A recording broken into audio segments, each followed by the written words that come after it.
Le damos gloria a Dios. Le damos gloria a Dios. Le damos gloria a Dios por ser tan bueno. Yo hoy me ponía a pensar, ¿no? Entendiendo la responsabilidad que tienen las personas que predican la palabra, eh, que a veces cuando uno predica un mensaje que es bíblico, pero que pertenece a otra época, que es para otro tiempo, es un mal mensaje en este momento. Entonces yo le preguntaba al Señor, Señor, ¿cuál es un mensaje apropiado para tu iglesia, para los tiempos que estamos viviendo? Y este tema de los tiempos y las sazones y los últimos tiempos y los últimos días no es un tema nuevo. Yo quiero que tengamos claro que los mismos discípulos de nuestro Señor Jesucristo tenían las mismas dudas, las mismas consultas y las mismas preguntas hace miles de años. Imagínense que en Mateo 24, en el verso 1 y 2, Jesucristo sale del templo y va caminando con los discípulos y Él les dice, ven todo esto que está aquí. Imagínense el templo en Jerusalén, ¿no? Y Él les dice, de cierto os digo que no va a quedar piedra sobre piedra que no sea derribada. En pocas palabras, van saliendo del templo y Jesucristo le dice, este templo va a ser destruido. Y los discípulos quedaron con esa duda, con esa incertidumbre. El maestro acaba de decir algo que es revolucionario, algo que es histórico, algo que es importante y que es una catástrofe para el pueblo judío. Entonces ellos les dicen, le hacen tres preguntas principales en Mateo 4. Dice el verso 3. Primero le preguntan, ¿cuándo serán estas cosas? ¿Y qué señal habrá de tu venida y del fin de siglo? Son tres preguntas. ¿Cuándo serán estas cosas? ¿Qué señal habrá de tu venida y del fin de siglo? Algo que me llama la atención y me motiva muchísimo y me encanta es que el Señor se toma el capítulo 24 para responder las tres preguntas. Y esto es bien motivador, es bien positivo para el espíritu de oración, para los ministerios de intercesión, para nosotros en nuestra oración como cristianos, saber que cuando nosotros le hacemos preguntas al Señor, a Él no le parecen insignificantes. Él no las deja de lado, Él no las ignora, Él las responde. Y si usted se lee este capítulo completo, porque no lo vamos a leer completo, usted se va a dar cuenta que Él las responde bien específicamente para que no tengamos dudas de cuándo van a ser esos tres momentos. ¿Por qué? Porque Él quiere que lo sepamos. Y yo quiero que usted sepa algo. El enemigo no quiere que usted se entere de estas cosas. El enemigo no quiere que usted siembre en estos temas porque va a cosechar de estos temas. Y va a ser una iglesia entendida. Y va a ser una iglesia eficaz. La palabra dice que la oración eficaz del justo tiene poder. Y eso es lo que va a pasar con la iglesia cuando entiende estos temas. Entonces, Jesucristo les responde, pero miren que nadie los engañe. Muchos vendrán en mi nombre diciendo, yo soy el Cristo, y a muchos engañarán. Jesucristo está diciendo, hay muchos que van a ser engañados. ¿Por quién?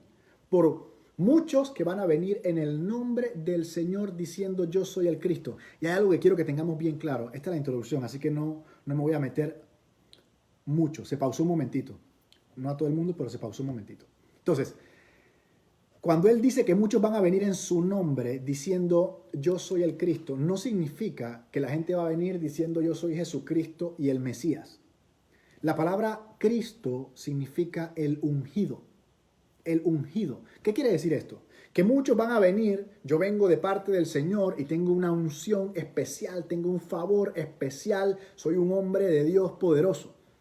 Eso es lo que significa eso, que muchos van a venir con ese discurso, yo soy el ungido, yo tengo una unción poderosa. Y eso, como ustedes y yo sabemos, ya lo estamos viviendo. O sea que ese evento, ganchito. Luego dice, oiréis de guerra y rumores de guerra. Eso, ganchito. Lo único que les voy a decir aquí es que los rumores de guerra no son una guerra, son rumores. Luego dice, Se levantará nación contra nación. Eso ya está pasando. Y aquí no, ese término no habla de país, sino de tribu contra tribu, de pueblo contra pueblo. Y eso ya está pasando, como lo sabemos, desde hace décadas. Habrá pestes, hambres y terremotos en diferentes lugares. Eso también ya está pasando hace muchísimo tiempo. Hoy, evidentemente, estamos en medio de un par de esas, ¿no? Pero terremotos, hambres y pestes están pasando desde que tenemos conocimiento. Pero lo que me llama mucho la atención, y quiero que tengamos esto bien claro, mira lo que dice el verso 8. Esto será principio de dolores de parto. La gente que sabe de temas de embarazo sabe que cuando a la mujer que está embarazada le comienzan los dolores de parto, ella piensa que ya va a parir. Y cuando llama al doctor o a la doctora, el doctor le hace dos preguntas claves. ¿Cuál es la intensidad del dolor y cada cuánto son las contracciones? Entonces, él te dice, mira, cuando pases de 7 y las contracciones sean en periodos más cortos, me avisas. Pero para eso pueden pasar días. Esta gente que usted ve que pasan 12, 14 horas en parto en los hospitales, es porque a veces van antes de tiempo.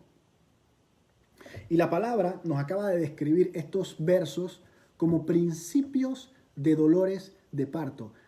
Yo les digo a ustedes, yo pienso que nosotros estamos viviendo todas estas cosas. Si nosotros nos ponemos una mano en la cara y nos hacemos los locos y pensamos que no estamos en los tiempos finales, pues estamos fuera.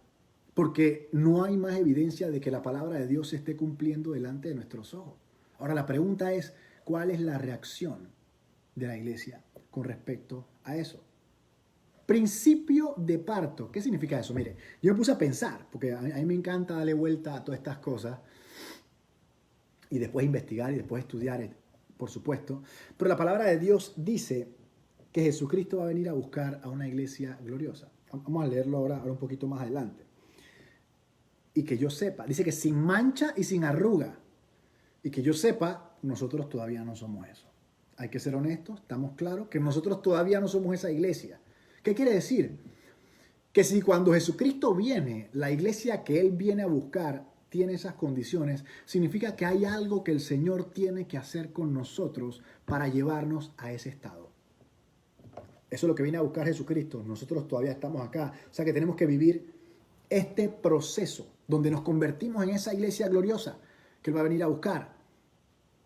Es bien interesante e importante que los dolores de parto preceden al parto y preceden a dolores más intensos, preceden a complicaciones un poco más altas. Eso quiere decir que si estamos en principio de dolores de parto, la manera en que nos convertimos en esa iglesia gloriosa no es fácil. Tenemos que pasar por el parto.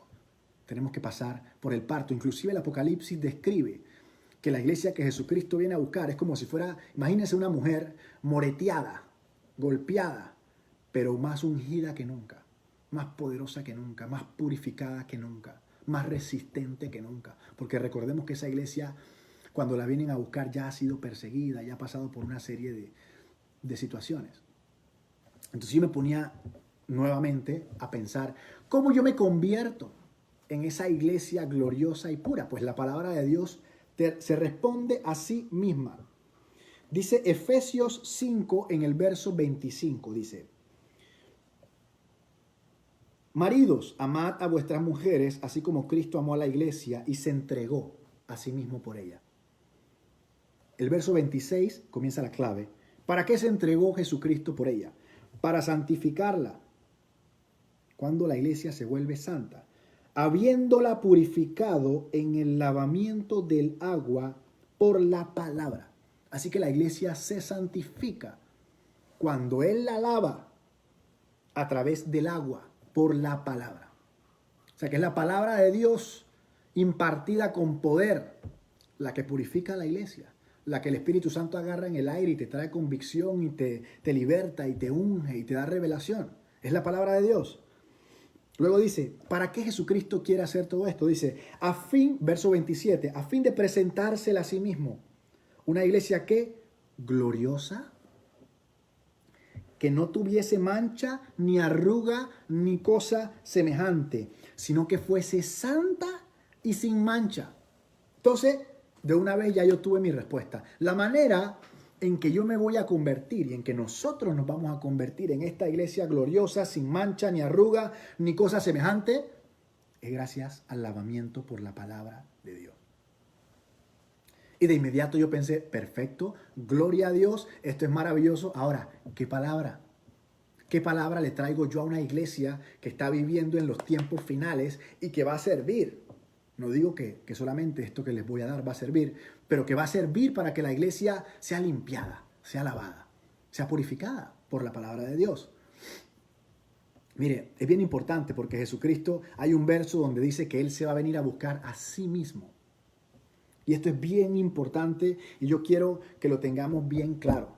Jesucristo va a venir a buscar a una iglesia que es iglesia. No a una iglesia que hace cosas de iglesia. Una iglesia que es esa iglesia. ¿Y por qué hago énfasis en esto? Les hago una pregunta. ¿Una persona es buena porque hace cosas buenas o hace cosas buenas porque es buena? En pocas palabras, que yo sea bueno es principalmente porque hago cosas o esas cosas que hago son una expresión de mi naturaleza como buena persona. Voy a repetirlo por si acaso quedó un poquito enredado. ¿Yo me considero una buena persona porque hago cosas buenas? ¿O esas cosas buenas que hago, las hago porque soy buena persona? Las hago sin darme cuenta. Son una expresión de mi persona. Te pongo un ejemplo. Cuando una persona es desordenada, una expresión de su naturaleza es que por donde pasa deja desorden. Cuando una persona no es limpia, una expresión de su naturaleza es que por donde pasa deja basura. Una persona buena, su naturaleza es que por donde pasa deja actos de bondad, se manifiesta de esa manera. Así como decimos que Dios es amor y toda manifestación de Dios es amor. Jesucristo va a venir a buscar a alguien que es la iglesia, no a alguien que se comporta como la iglesia, no a alguien que solamente hace cosas como la iglesia. ¿Por qué? ¿Y por qué soy bien específico en esto? La palabra también te lo dice. Hay gente que se le acercó a Jesucristo, Mateo 7:22, muchos me dirán en aquel día, Señor, Señor, ¿no profetizamos en tu nombre y en tu nombre echamos demonios y en tu nombre hicimos milagros? En pocas palabras, no hicimos. Y entonces les declararé, nunca les conocí. Nunca les conocí, porque cuando tú lo conoces a Él, tú te conviertes en algo. Mira, todos los actos, dice Salomón, que todos nuestros actos para Dios son como trapos de inmundicia. Los nuestros, pero los actos del Cristo que está dentro de nosotros son los buenos. Nosotros no somos algo porque nuestra linda cara o nuestras posesiones o nuestras acciones. Nosotros somos algo gracias a que Jesucristo habita dentro de nosotros. Todo lo bueno que sale de nosotros es Él, no nosotros. Y eso es algo que tenemos que tener bien claro. Jesucristo se va a venir a buscar a Él mismo, dice la palabra de Dios. O sea que cuando Él viene a buscarnos, ya nuestra carne está casi que crucificada totalmente y todo lo que puedes ver en los rostros de esa iglesia es al Jesucristo que habita dentro de cada uno de ellos. 2 Corintios 3:18 dice, por tanto todos nosotros, mirando a cara descubierta como en un espejo la gloria del Señor, somos transformados de gloria en gloria en la misma imagen. Estamos siendo transformados. Estamos siendo purificados, estamos siendo cambiados. Esta carne tiene que morir, tiene que ser crucificada. Por eso que el Señor dice, agarra tu cruz, porque tu cruz no es la misma que la mía, ni es la misma que la de Él. Porque tú tienes que crucificar cosas que no necesariamente yo, y yo tengo que crucificar cosas que no necesariamente tú. Por eso es tu cruz, y yo tengo mi cruz, y hasta que no crucifiquemos lo que somos, Jesucristo no se va a manifestar completamente a través de nosotros. Por eso que tú ves que hay gente que anda con cierta unción, con cierta revelación y y eso es que probablemente en los secretos se han estado crucificando.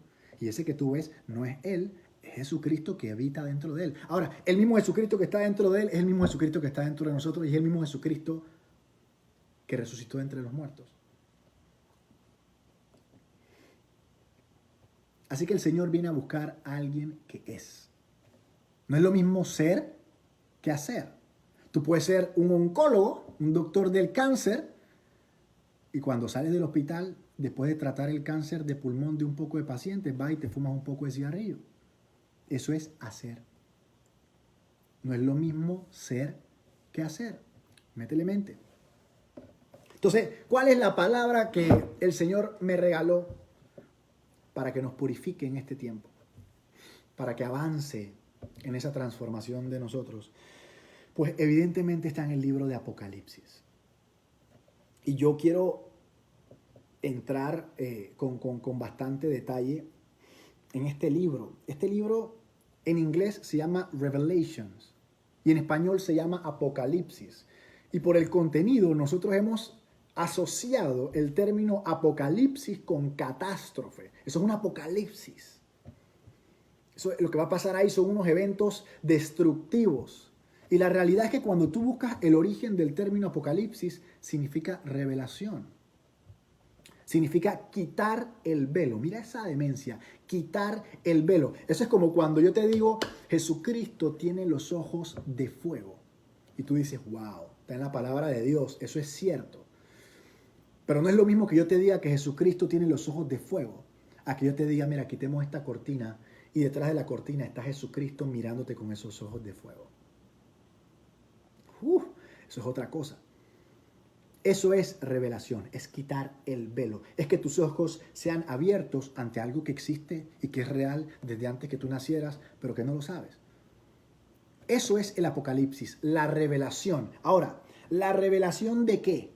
Todo el mundo piensa que es de las cosas que van a suceder y ta. No, es la revelación de Jesucristo. El Apocalipsis es el libro de la revelación de Jesucristo. Vamos a comenzar Apocalipsis 1, del 1 al 3. Vamos a comenzar un pedacito.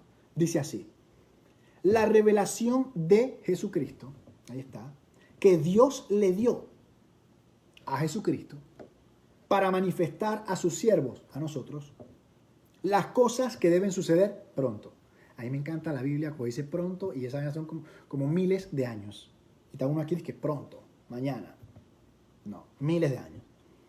Y la declaró enviándola por medio de su ángel a su siervo Juan, que ha dado testimonio de la palabra de Dios y el testimonio de Jesucristo y de todas las cosas que ha visto. Mira el verso 3. Bienaventurado el que lee y los que oyen la palabra de esta profecía. Y mejor aún, y guardan las cosas en ellas escritas. Punto y coma, porque el tiempo está cerca. Entonces estamos claros que el tiempo está cerca.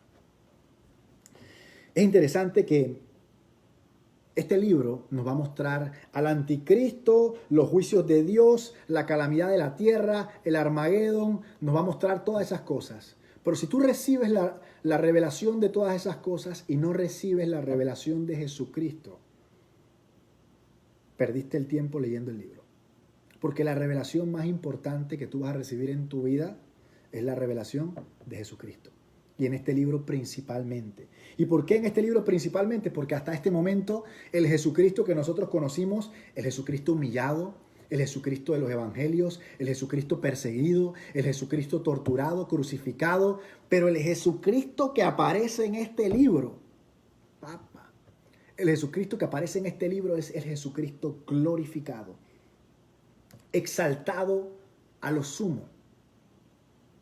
El Jesucristo que vamos a conocer en este libro es ante el cual toda rodilla se dobla y todo nombre confiesa que es el Señor. El Jesucristo que vamos a conocer en este libro es el que está sentado a la derecha del Padre y que gobierna con vara de hierro sobre todo el universo.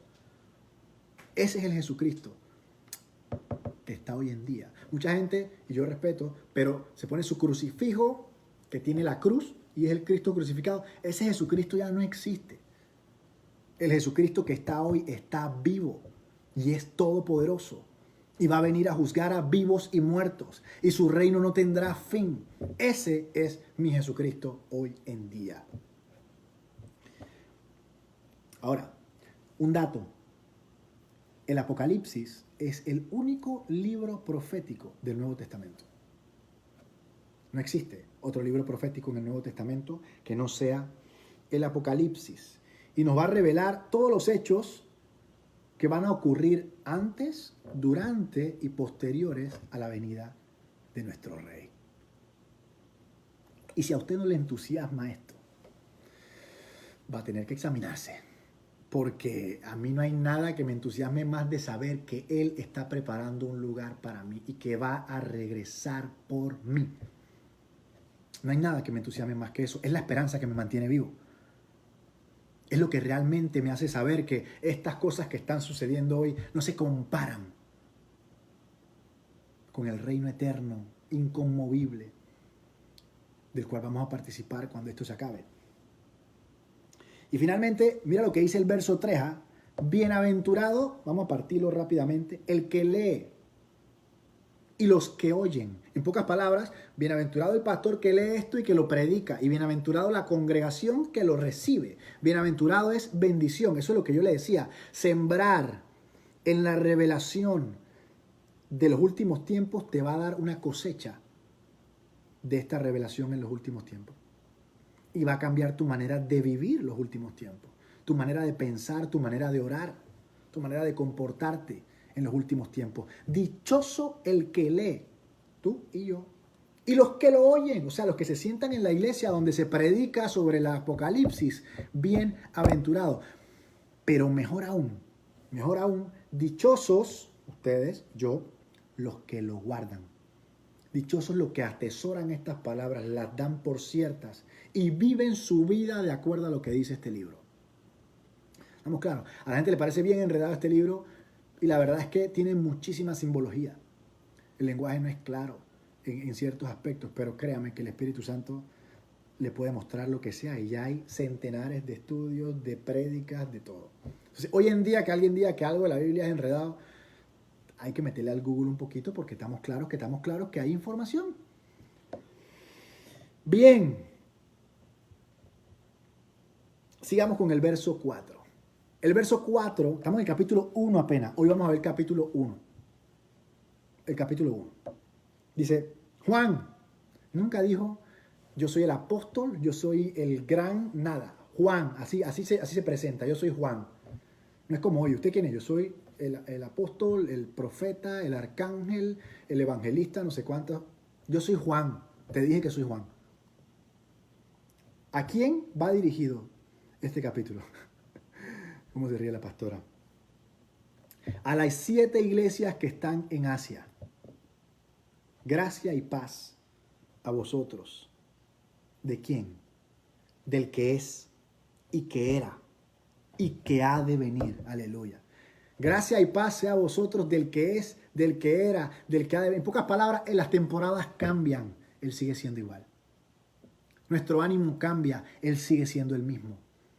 Nuestros sentimientos cambian, las noticias cambian, la economía cambia, el mundo entero cambia y nuestro Dios sigue siendo el mismo. Y de los 7 espíritus que están delante de su trono y de Jesucristo.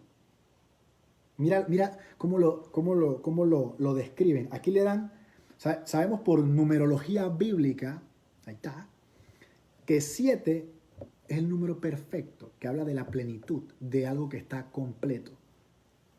Y a partir de este verso, del verso 5, a Jesucristo lo llaman de 7 maneras distintas. Mira lo que dice ahí.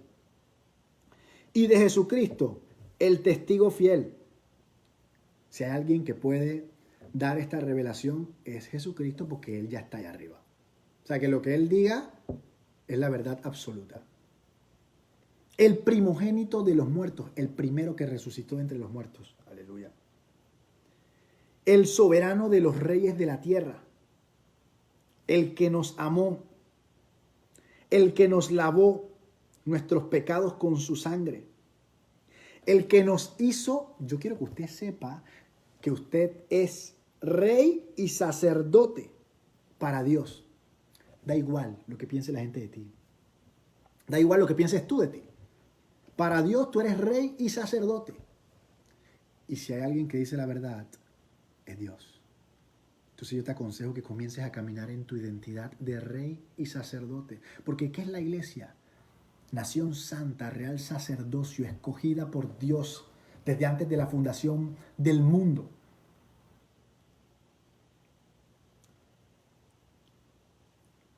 A Él sea la gloria y el imperio por los siglos de los siglos. Y antes que me pregunten cuál es el séptimo, es al que es la gloria y el imperio por los siglos de los siglos. 7 nombres rapidito ahí. ¿Te imaginas, Juan?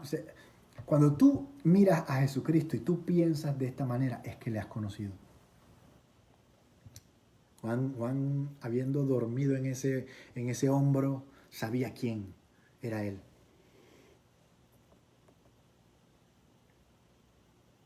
Siete iglesias. Aquí hablan de 7 iglesias de Asia. Como ya les acabo de decir, 7 significa completo, plenitud. Así que se debe entender que estas 7 iglesias de Asia que se mencionan aquí abarcan la totalidad de la historia de la iglesia y representan a la iglesia del mundo. ¿Estamos claros? Eso lo vamos a necesitar para los 2 capítulos que vamos a ver después de esto. Las 7 iglesias de Asia son una representación de la iglesia mundial y de la historia de la iglesia. ¿Estamos claros? Bien. Verso 7. Y aquí yo me pongo un poco loco porque mira lo que él dice en el verso 7. He aquí viene con las nubes. Yo imagino que él tuvo una visión del Señor viniendo. Imagínate eso, él está allá y de repente dice, he aquí viene con las nubes y todo ojo le verá. Y los que le traspasaron y todos los linajes de la tierra harán lamentación por él. Sí, amén. Imagínese eso, él está así en el patio y de repente tiene una visión y dice, he aquí que viene entre las nubes. Y todo ojo le verá y los que le traspasaron y todos los linajes de la tierra harán lamentación por él. Sí y amén. Y después ya en el verso 8 habla él. Imagínese eso. Ya en el verso 8, ya llegó y dice, yo soy el alfa y la omega, principio y fin, dice el Señor, el que es y que era y que ha de venir, el Todopoderoso. Mira, si a ti Jesucristo se te aparece y te suelta esa frase, a mí me tienen que venir a buscar en una ambulancia porque me voy. O sea, mal. Y Juan dice lo siguiente. Juan se comienza a identificar un poco aquí en el verso 9. Dice, yo Juan, vuestro hermano, yo no me creo el más porque era de los 12, yo soy tu hermano. Y copartícipe vuestro en la tribulación, en el reino y en la paciencia de Jesucristo, estaba en la isla llamada Patmos, por causa de la palabra de Dios y el testimonio de Jesucristo. Vamos a hacer una breve reseña aquí del apóstol Juan. El apóstol Juan, se llama él mismo, imagínate, el discípulo amado. Él era de los hijos de Zebedeo, junto a su hermano Jacobo, los famosos hijos del trueno, que eran cabezaduras. Me llama mucho la atención que él se identifica como Juan, no se pone título, una humildad que no corresponde a lo que su ministerio hizo en esta tierra. Porque Juan era pastor de la iglesia de Éfeso, de una de las iglesias más grandes de la tierra en ese momento. Aparte de eso, supervisaba todas las iglesias de esa zona. Estas iglesias a las cuales él les va a escribir, las supervisaba. Imagínense eso, pastor de una iglesia enorme y supervisor de múltiples iglesias. Y uno piensa, pero es que ese era Juan. Juan era pescador. ¿Qué podemos dar nosotros de excusa? No, pero es que él fue escogido por Dios. Tú también. Y Juan vivió una parte de su vida con el Espíritu Santo. Antes no. Entonces, pensemos bien. Porque si el Espíritu Santo está dentro de nosotros y Él lo sabe todo y tiene todo el poder y tiene toda la sabiduría y nos puede hacer libres, ¿qué falta en esta sopa? No falta nada. Falta que nosotros nos decidamos. Ahora, rápidamente, ¿qué hacía Juan desterrado en Patmos?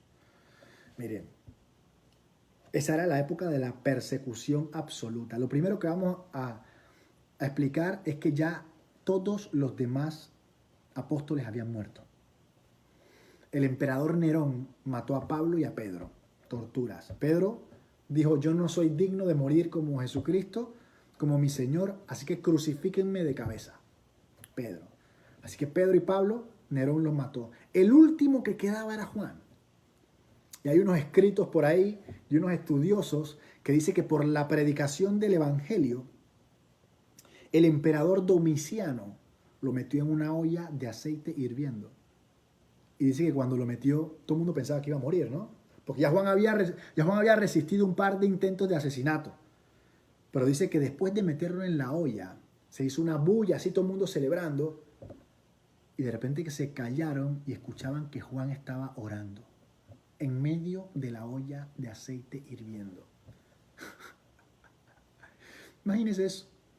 Así que el emperador, quiero que sepan, vamos a hablar de Domiciano un poquito también. Domiciano fue el primer emperador que entendió que el Jesucristo del que hablaban los apóstoles era alguien peligroso, que era algo más grande, que estos tipos eran unos fanáticos de alguien que no existía. Él entendió que Jesucristo era alguien que era un atentado directo al poder del imperio. Y fue el primero que le declaró la guerra abierta a Jesucristo. Por supuesto que fue el primero en perderla también. Así que cuando él intentó acabar con Juan y no pudo, lo mandó para la isla de Patmos porque dijo, en esa isla no va a tener a quien predicarle. Así que por eso fue que Juan fue exiliado a la isla de Patmos, porque no lo pudieron matar para que no le predicara a nadie. Imagínese esa bomba, que a usted lo tengan que mandar para una isla para que no le predique a nadie porque usted está demasiado peligroso. Eso le pasó a Juan. Y Juan llevaba ya años en esa isla, estaba anciano ya. Hay una serie que se llama The Bible, que cuando muestran la escena esto no está en la palabra de Dios, pero me llama mucho la atención, que muestran la escena y aparece Juan en esa isla, anciano, así, comiéndose un pez, porque estas islas eran bien inhóspitas, el clima era un desastre. Y cuando se le aparece Jesucristo, se le salen las lágrimas y él le dice, Señor, ya yo estaba esperando morir. La última palabra que él escuchó de Jesucristo era que iba a volver. Y es la misma palabra que nosotros tenemos en este momento. Y yo quiero que tú sepas que si tú estás como Juan en ese momento que estás esperando morir, ¿cuál es tu esperanza? ¿Cuál es tu motivación? ¿Qué es lo que Dios quiere? ¿Cuál es la razón? Mira, yo te voy a dar un dato. Si después de haber aceptado al Señor, el Señor no te llevó con Él de una vez, es porque tú tienes un propósito en esta tierra. Es porque tú tienes un propósito que cumplir. Si no, ya te hubieran llevado. Entonces, averigüemos de qué se trata el propósito. No hay nada como estar en el lecho de muerte pensando, ¿qué hubiera pasado si hubiera hecho esto? ¿Qué hubiera pasado si hubiera hecho esto? O peor aún, no hay nada como llegar allá arriba y que Dios te diga, mira, tú ibas a evangelizar 50,000 personas. Esto no es un número de cantidades, es un número de que el propósito de Dios, de aquel que pagó por ti, se cumpla. Verso 10, y vamos aquí del 10 al 20 y con esto cerramos.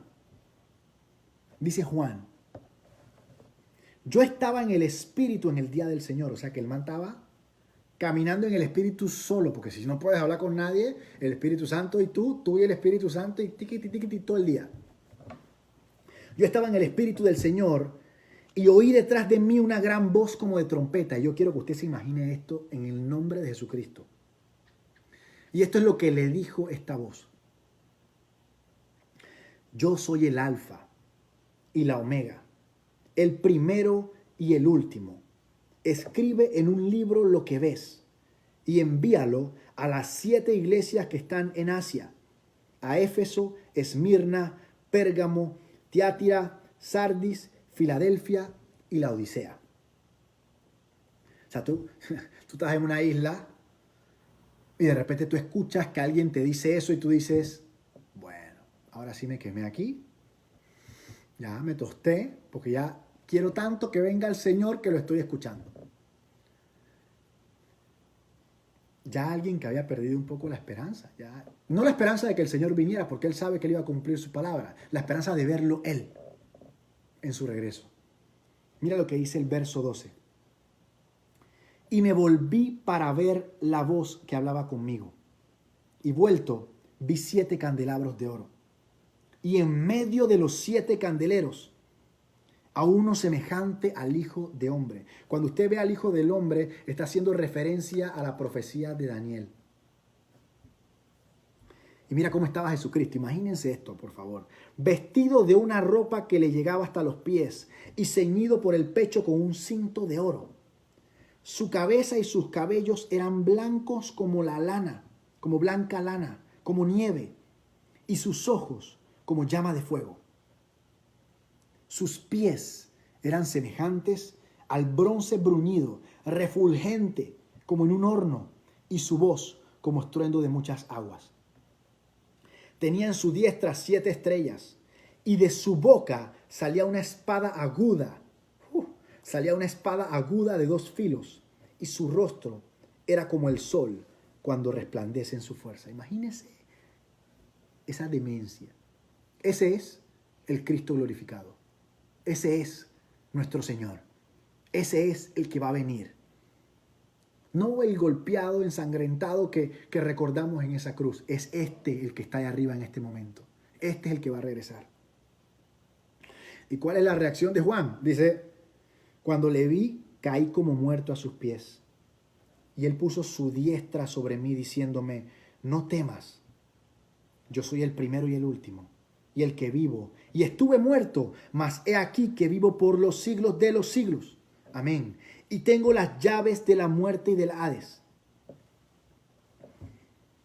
Escribe las cosas que has visto, y las que son, y las que han de ser después de estas. El misterio de las 7 estrellas que has visto en mi diestra y de los 7 candeleros de oro. Las 7 estrellas son los ángeles de las 7 iglesias. Y los 7 candeleros que has visto son las 7 iglesias. Vamos a diluir un poquito todos estos versículos. Juan, el que se recostaba en el hombro de Jesucristo, el que lo vio crucificado, cuando lo vio glorificado en Patmos, cuando vio al Señor con esta descripción que les acabo de dar, cayó en el piso rendido. Hay una distancia enorme. Ese es el Señor glorificado y yo soy un hombre. Ese es el que está sentado a la diestra del Señor. Y si nosotros lo viéramos, en este momento caeríamos rendidos también a sus pies. Ese es al que, delante del cual toda rodilla se va a doblar. Cuando tú ves eso, tú dices, chao, este es el primero y el último. Vamos a ver qué representa cada una de las características que aparecen allí. Los vestidos que llegaban a los pies y el cinto de oro, pues mira, un vestido que llega a los pies te habla de alguien de autoridad, porque las personas que trabajaban mucho, los vestidos eran más cortos para que no se estropearan. Así que si el vestido del Señor llega a los pies es porque Él ya está en una posición de autoridad y de gobierno.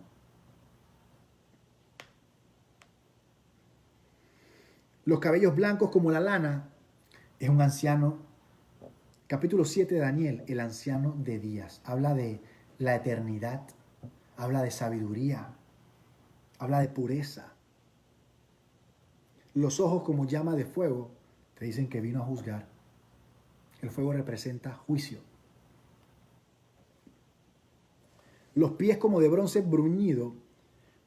El bronce bruñido es como cuando tú pones un metal en el fuego y se pone rojo. Así eran los pies del Señor. Y representa algo o alguien que ya ha pasado por el juicio. Como el bronce, que cuando pasa por el fuego sale más purificado. Ese bronce bruñido en los pies del Señor, refulgente, como si acabara de salir del fuego, así encendido, representa que el Señor ya había pasado por el juicio de Dios y que había salido más purificado que nunca. El altar aquí en la tierra, donde se hacían los sacrificios, era de bronce también. En su diestra las 7 estrellas que representan las 7 iglesias que representan a la iglesia mundial, significa que Él tiene la autoridad sobre toda la iglesia. Por eso están en su diestra, están en su mano. toda la iglesia del mundo. Él es la cabeza de la iglesia. La espada que sale de su boca, estamos claros que esa es la palabra de Dios, una espada de doble filo con la que va a juzgar a las naciones.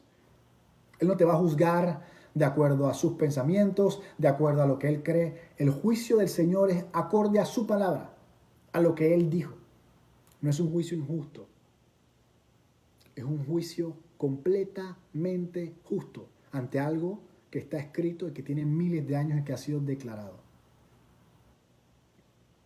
Ahora, a mí me llama mucho la atención porque ante esta visión, Juan cae rendido a los pies del Señor. Y el Señor, en vez de regañarlo o decirle algo como que párate, ¿qué te pasa? Soy yo, Jesucristo.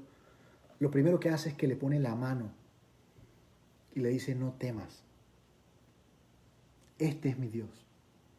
Un Dios misericordioso. Un Dios cercano. Un Dios que cuando te ve hundiéndote en las aguas, porque desviaste la mirada, así como Pedro, no te critica, sino que te da la mano y te saca y te devuelve a tu lugar. Ese es nuestro Dios. Un Dios bueno, un Dios fiel, un Dios amoroso, un Dios misericordioso, un Dios que dio la vida por ti. Ese es mi Dios. Que al verte reaccionar de esa manera, te pone la mano, porque Él sabe lo que hay en tu corazón y te dice, no temas. Ahora, ¿por qué dice no temas? Importante. Vamos a ver, 3 razones para que Juan no tuviera temor. Se las dice él. La primera, porque yo soy el primero y el último. No temas, yo soy el primero y el último. La segunda, porque soy el que estuve muerto, pero ahora vivo. Aleluya. Algo que a nosotros nos cambia la película, nos borra el cassette, nos levanta el tapete, es la resurrección de nuestro Señor. Así que le dice, tú sabes que yo estuve muerto, pero ahora estoy vivo y vivo por los siglos de los siglos. Por esa segunda razón, no temas.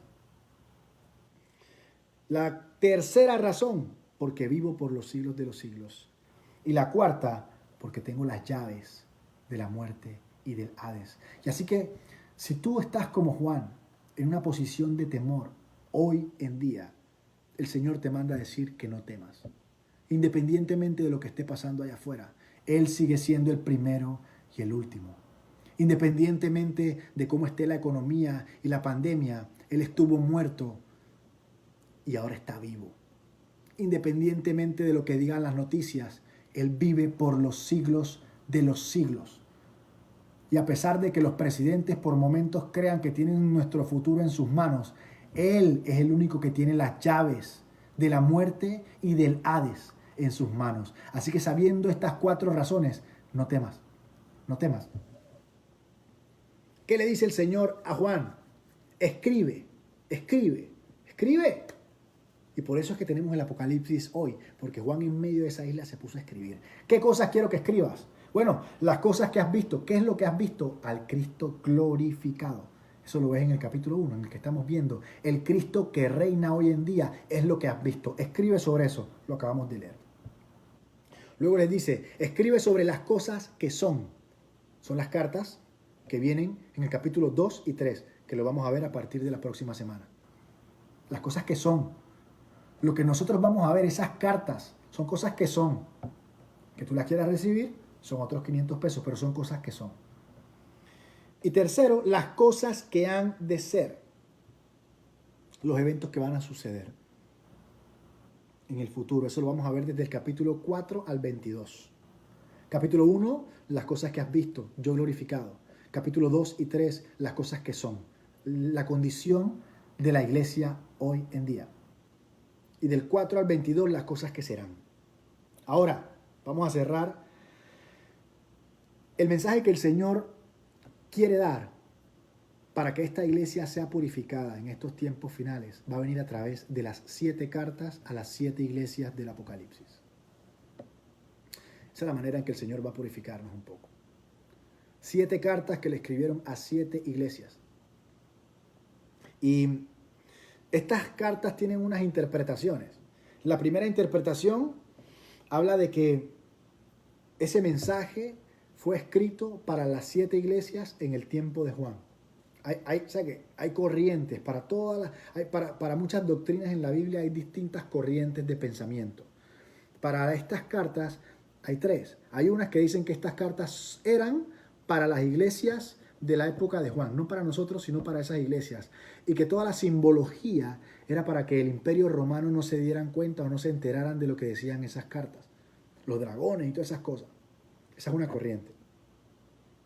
La segunda corriente dice que esta carta representa a toda la historia de la iglesia.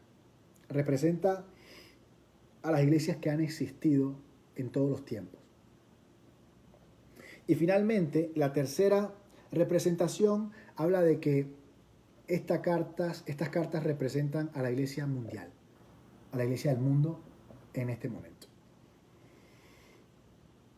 La próxima semana vamos a ver la primera carta. No la podemos ver hoy porque ya, como saben, se acabó el tiempo. Pero la próxima semana vamos a ver la primera carta. Y lo voy a dejar con un dato. Hay 7 cartas para 7 iglesias en el Apocalipsis. Y Pablo también le escribió a 7 iglesias. La única iglesia que se repite en ambos grupos es la iglesia de Éfeso. Pablo le escribió a los Efesios, que es la iglesia de Éfeso, y el Señor le mandó una carta en el Apocalipsis a la iglesia de Éfeso. Imagínense la importancia y la relevancia. Y esa es la primera carta que aparece en el capítulo 2. Pero antes de que nos vayamos, mira lo que Pablo le decía en la carta a los Efesios capítulo 3. Esto es lo que el mensaje que Pablo le escribió, pero no solo el mensaje que le escribió. Dice que esta era la razón por la que él se arrodillaba para orar. Vamos a cerrar con Efesios 3, 14 al 19. Imagínense, este era el mensaje que escribía en los tiempos de Pablo. Vamos a ver después en los tiempos de Juan cuál es el mensaje. Dice, verso 14. Por esta causa doblo mis rodillas ante el Padre de nuestro Señor Jesucristo. Esto es lo que le escribía Pablo a esa iglesia en este momento. Y decía, señores, esta es la razón por la que yo me arrodillo delante de nuestro Señor. Esta es la razón por la que yo oro, así que es importante. ¿Cuál es la razón? Dice, para que os dé, ¿a quién? A la iglesia de Éfeso. Para que os dé, conforme a las riquezas de su gloria, el ser fortalecidos con poder en el hombre interior por su espíritu. El hombre interior, nuestra mente, nuestra alma, nuestros pensamientos, nuestros sentimientos. Nosotros no somos interiormente fortalecidos por argumentos, por consejos, por nada de eso. La única manera en que interiormente somos fortalecidos en el hombre interior, en nuestra mente, nuestros pensamientos, nuestra alma, es a través del poder del Espíritu de Dios. Por eso que Pablo dice, yo oro para que el Señor les dé conforme a las riquezas de su gloria, que ustedes sean fortalecidos con poder en el hombre interior, en la mente, en los pensamientos, en el alma, a través del Espíritu. Así que si tú te sientes débil a nivel de pensamientos, a nivel de sentimientos, de preocupaciones, de estrés, fortalecerte en eso no va a venir de nada que no sea a través del poder del Espíritu de Dios. Ya lo sabes. Y Él está aquí, así que pídeselo.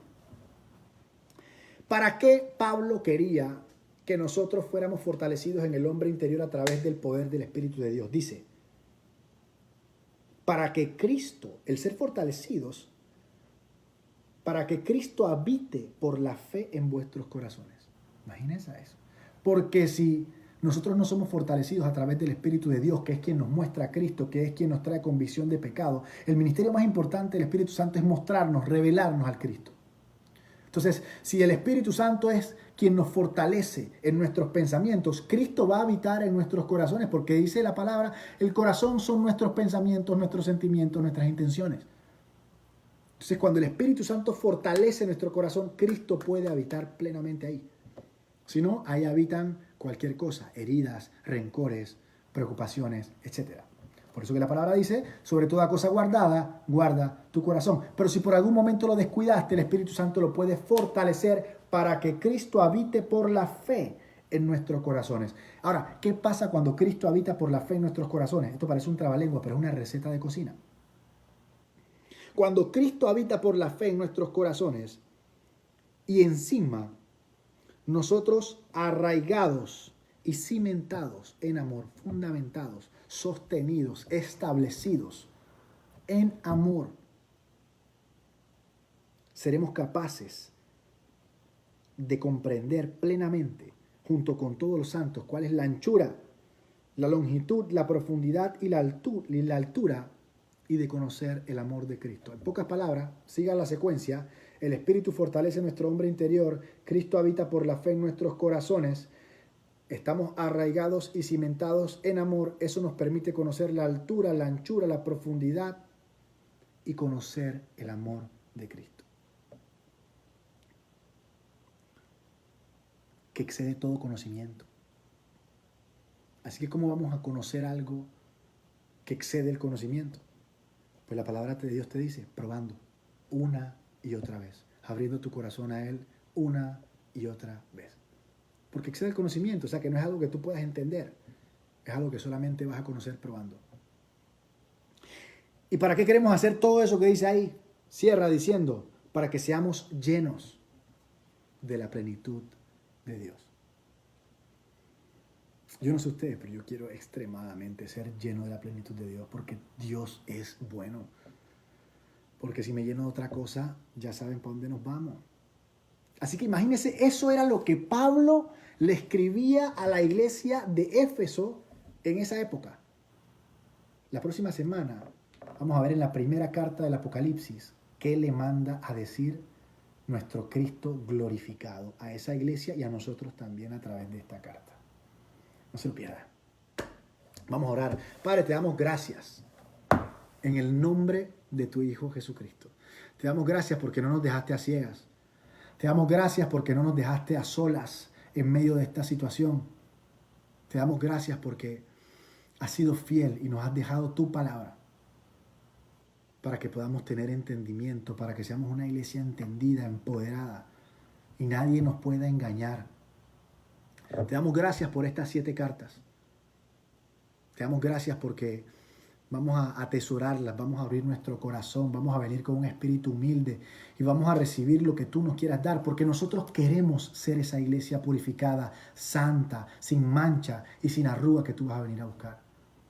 Nosotros queremos dejar de hacer y comenzar a ser esa iglesia. No nos conformamos con el lugar donde estamos, no nos conformamos con la gloria de ayer. Queremos seguir siendo transformados a tu imagen. Te damos gracias, Señor, en el nombre de Jesús. Amén. Si tienes alguna pregunta sobre lo que hemos revisado o estudiado en esta noche, escríbenos. Estamos aquí para responder todas las preguntas, para todas las dudas. Si quieres una oración, si necesitas que oremos por ti, escríbenos. Esa es la razón por la que estamos en este planeta. Estamos para servirte. Si quieres conocer a Dios, escríbenos. Haremos el mejor esfuerzo para presentarte a este Dios maravilloso que nos tiene aquí frente a ti. Así que Dios te bendiga. Les amo a todos, los extrañamos como no tienen idea. Queremos verlos pronto y darles un fuerte abrazo. Y espero que el Señor los siga acompañando en este tiempo. Les amamos. Bendiciones.